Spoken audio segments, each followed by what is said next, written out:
Hi, my name's Dan Hickman, and I'm a City Growth Director working for a business called Jacobs.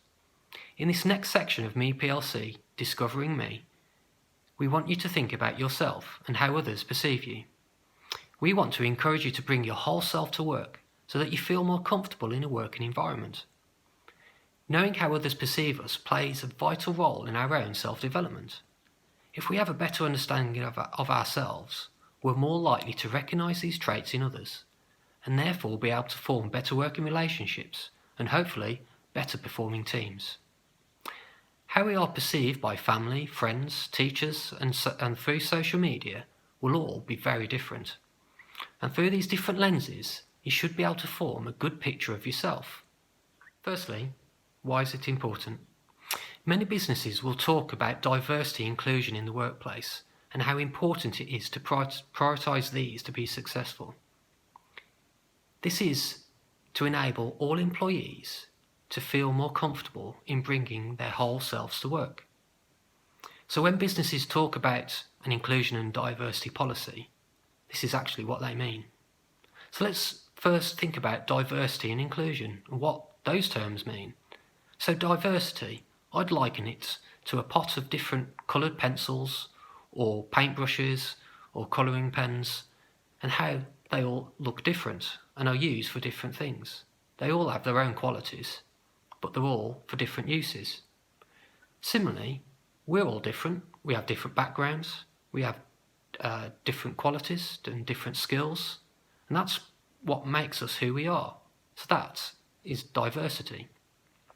When we think about inclusion, we think about using that diversity together.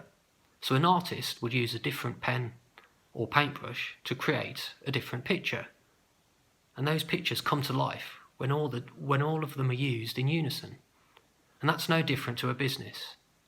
If each and every employee who's diverse in their own way is able to form teams and working relationships and able to bring their whole selves to work, then the business is bound to be more successful.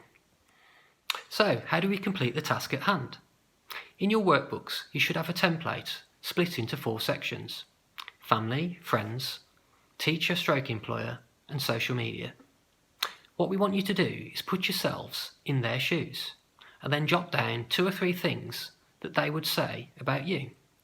So as an example, your family may say that you're quite quiet and quite reserved and like to spend some time on your own.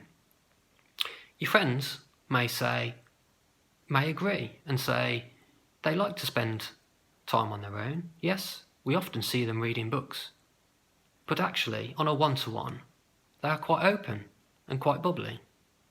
And it's fine that some things agree and some things disagree. What we want you to do is discover more about yourself. Now, social media section could be quite hard to complete because when we put a post out or we like something or we comment, it's to a lot of people. But what we want you to do, as well as understand the benefits of doing such things, is understand that there are risks attached. And many employers nowadays can use social media as part of their recruitment process. So we just need to keep a watch out for what we do post and understand how that may be perceived by others. So in conclusion, we've talked about why inclusion and diversity is extremely important for a business and how this helps create a culture that can help employers bring their very best and their whole selves to work. Hopefully we've also discovered a bit more about ourselves, and going through those 4 sections help us to create a more rounded view of ourselves. I hope you've enjoyed this part of Me PLC, and I hope you enjoy the rest of the sections, and I'm really looking forward to seeing your 29-second pitches.